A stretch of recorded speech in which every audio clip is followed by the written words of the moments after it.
Howdy, Space Rangers, Captain Phoenix here.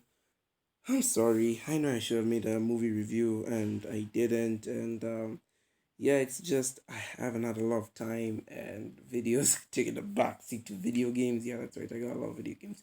P.S. I want to play Lego Skywalker Saga. It's taking so long to get out. 45 levels, 20, I mean, 45 levels and 20 hub planet worlds that are all crazy with open world. What the hell am I saying?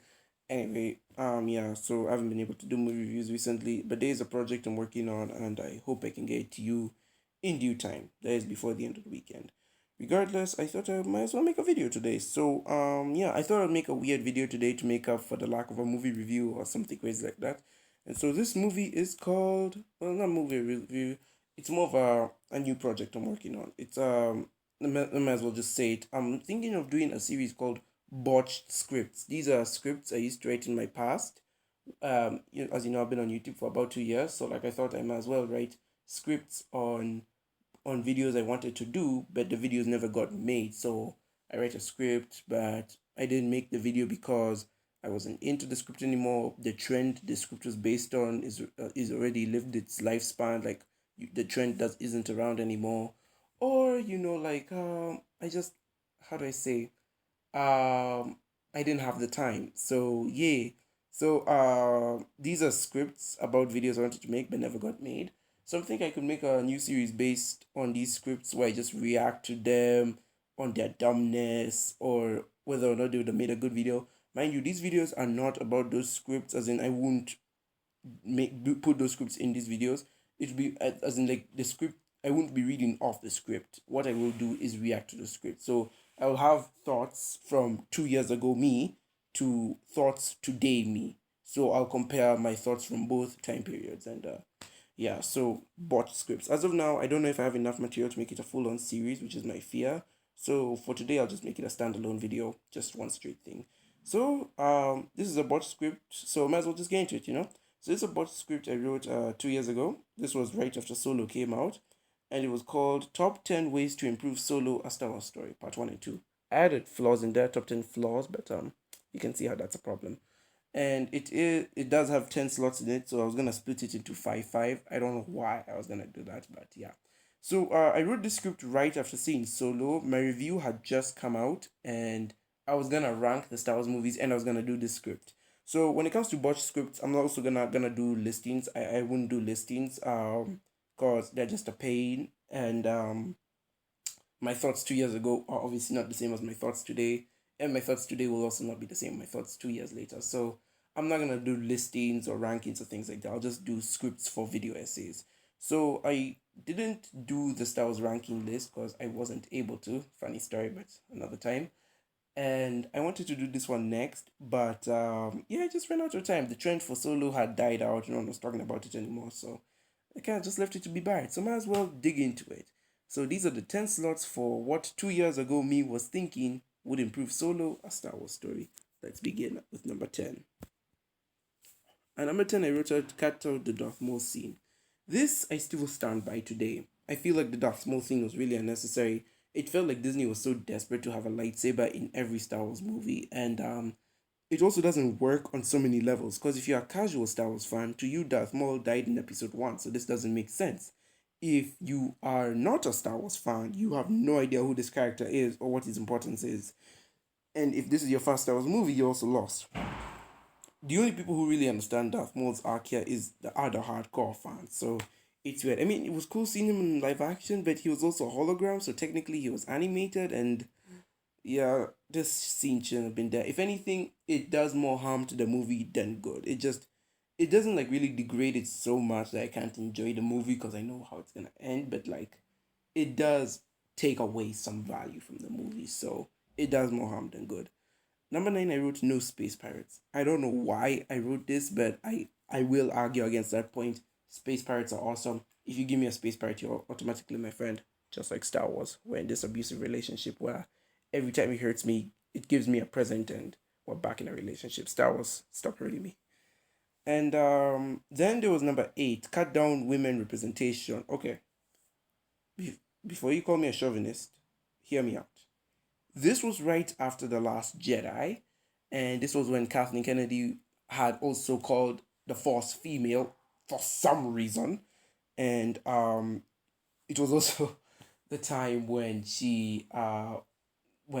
The Last Jedi was bad, people were hating it, and she's like, "You guys don't like women characters. Oh, you know me, I'm trying to represent women characters in movies." And thus we have L3 in this movie who's standing up for women representation. I'm just like, why? Why do we need this? By the way, I also spelled Kathleen Kennedy on this list wrong. If if I showed you to be so dumb, basically I spelled it like Cathlin when really her name is Kathlleen. So I have issues on my own right there. Um, yeah, I mean every female character here was strong in their own except L3 was just pushing the message too far. It's not like we don't even have awesome Star Wars female characters.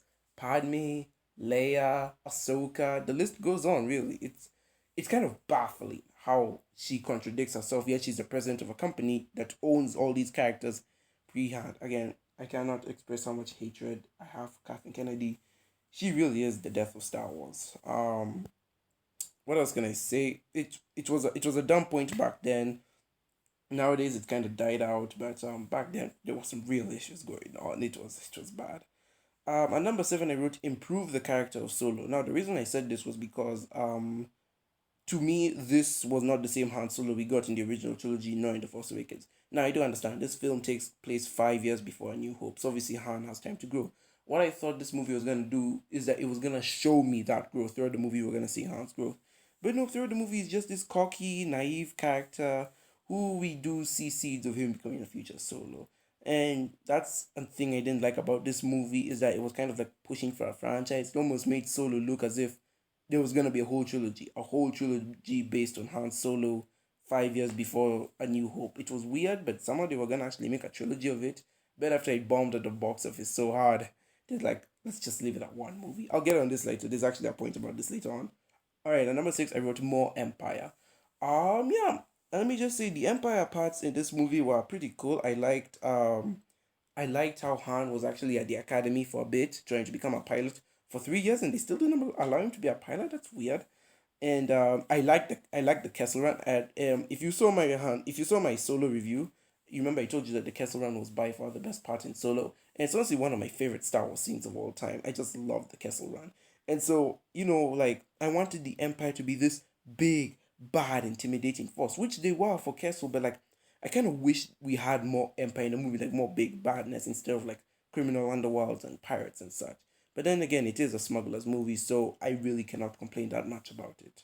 At number five, I wrote answer unanswered questions. So there were a lot of unanswered questions this movie left behind, mostly circling around Darth Maul. We didn't need it. Crap. Oh, allergies. Oh, they're horrible this season. And uh,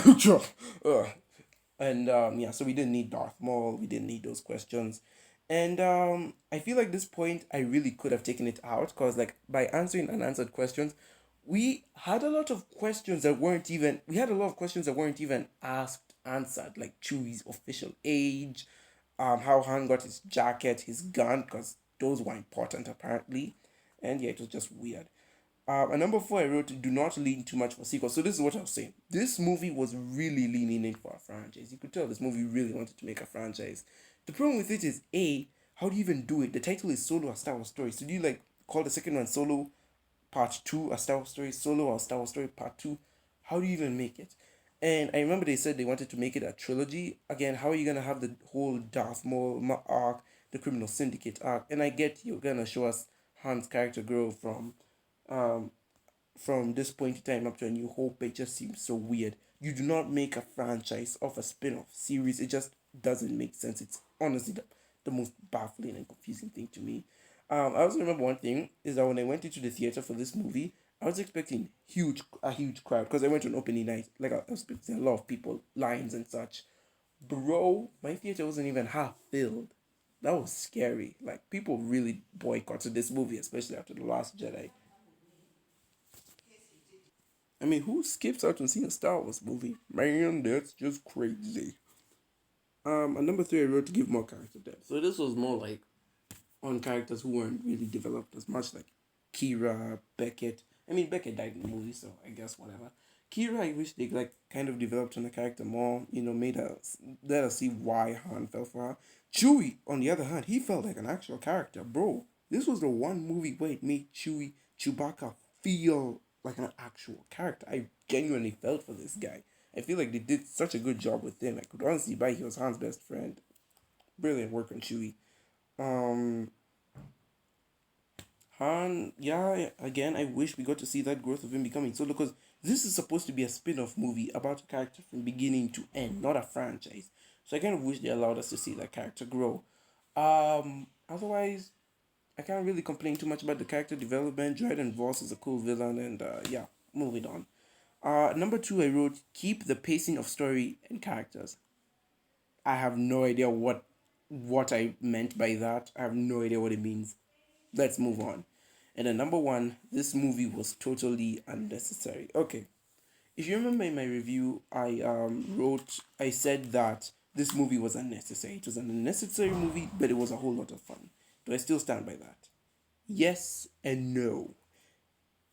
I do consider this movie unnecessary because it is just you really don't need an origin story on Han. But at the same time, I am so glad we have it. Like this is exactly the kind of movie Star Wars needed.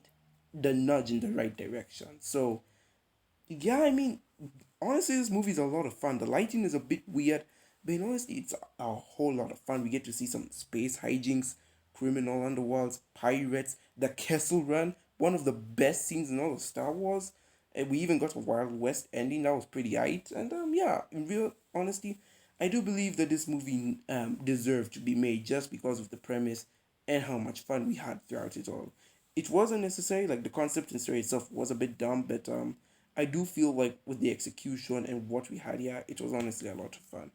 What would I really and then I do remember in my review I said like I gave this movie a 6 out of 10 because it was just like Star Wars and cocaine or something like that. I said Star Wars was high or something.